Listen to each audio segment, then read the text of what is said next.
You may recall that just a few weeks ago we took the time to demonstrate why the argument presented by Michael Baigent and then uncritically repeated by Shadid Lewis in a debate in Norfolk just a few weeks ago was completely bogus, that it requires you to completely disregard the text of the New Testament, to cut it up into little pieces, ignore the plain statements of the text that Jesus had died, and that Baigent was doing this because he promotes Gnosticism, and that Shadid Lewis is doing this because he promotes Islam, and both coming after the time of the New Testament, and of course demonstrating that Shadid Lewis would never allow anyone to treat the text of the Qur'an in this way, to grossly just completely ignore meanings of words and usages and context and the plain statements of the text. He would never let anybody get away with that, but that's what he does in the New Testament. And it is that kind of activity seen in all Islamic apologists, all of them without exception that I have encountered so far, use one standard when defending the Quran and another standard when attacking the New Testament. This is the refutation of Islam. Until Islamic apologists can come to recognize that their use of a double standard completely destroys their credibility, it destroys their arguments, they're never going to get anywhere. They may continue to, convince their own people, but if their real desire is to communicate to those of us who know our faith, they're going to get absolutely nowhere in this process. Now, the argument that he presented involved the contrast between the term Swma and the term Potoma, and we documented that the two actually, their semantic domains actually overlap, and that the claim made by Baigent, repeated by Shadid, and then put into his own words by Shadid Lewis, that Swma was clearly indicating that Joseph of Arimathea was actually asking for a living body. We demonstrated that was a completely bogus argument, but unfortunately, Shadid just simply will not admit his mistake. And so he has continued to try to defend his mistake in another video that he's posted. Let's take a look at something he said. Again, this whole series of video debates has been about his claim and his allegation against me that I used the Greek word soma wrongly, claiming that I said that it can only mean a living body.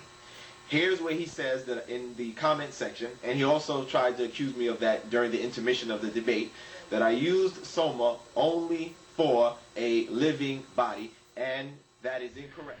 Now, we've already refuted Baigent's argument. We've already demonstrated that there is no argument as long as you recognize that soma can mean a dead body, that the whole reason that Shadid raised this was to try to produce the idea that Joseph was asking for a living body.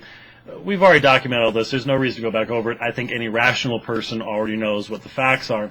But what's amazing is that Shadid then tries to defend not the distinction, the rock-ribbed distinction that Baigent's entire argument requires, that Swma is only a living body and Potoma is only a dead body. It's the only way that argument makes any sense. And that's how he did use it in the debate. Anyone who's watched it and listened to it knows I'm speaking the truth. Don't even have to argue any more about that. It's just facts are facts. Watch it, listen, it's very clear. But listen to what he now tries to do. This is a common tactic when someone has completely lost an argument, but they absolutely refuse to admit that they've lost the argument. Jesus, Cross, and Cosmos by Donovan Bessinger. We see that again, the word soma is used again, as it says here. The word soma, in Homer's time, that was used for a dead body. But in the classical and New Testament periods, soma usually means living body. So what do you do when you can't go to meaningful lexicons and substantiate your position? Well, here we've gone to another source, and I'm not even going to bother to question the source. Just look at what is actually said. In this time period, in what? In the New Testament? Outside the New Testament? Secular writings? Where? You determine the meaning of a word based upon its usage in a context. In a context, Mr. Lewis. And what was the context of the use of soma in Matthew, Mark, Luke, and John? It is in the context of the death of Jesus. In each instance, look at Matthew 27, look at Mark 15, look at Luke 23, look at John 19. What have they all said just happened?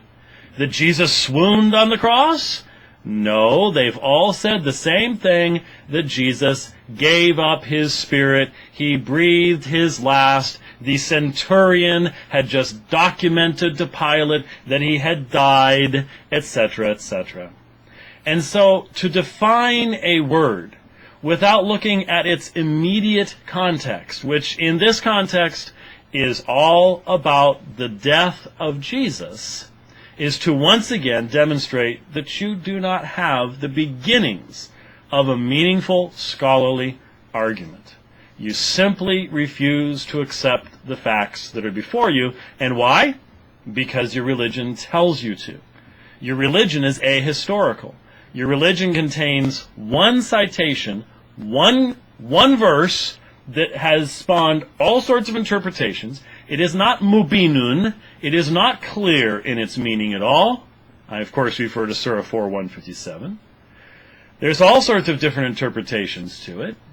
And you take that one verse, written 600 years after the events, and use that as your license, even though you have no interpretation of it from Muhammad and the Hadith, you take that as your license to completely destroy the text of the New Testament and ignore the plain meaning of the words right there in front of you.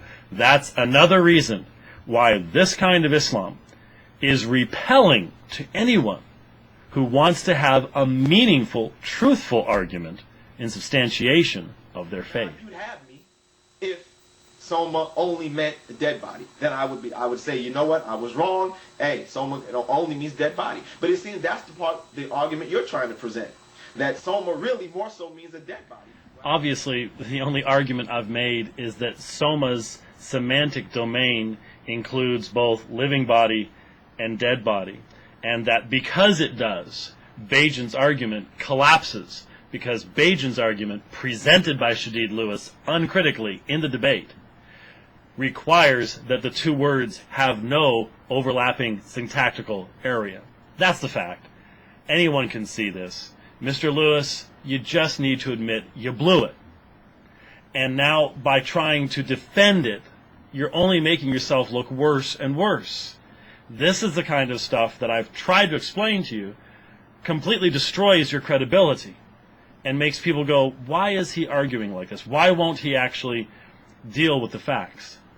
Why is he trying to dig all the rest of this stuff up? It's the sure sign of a failed argument.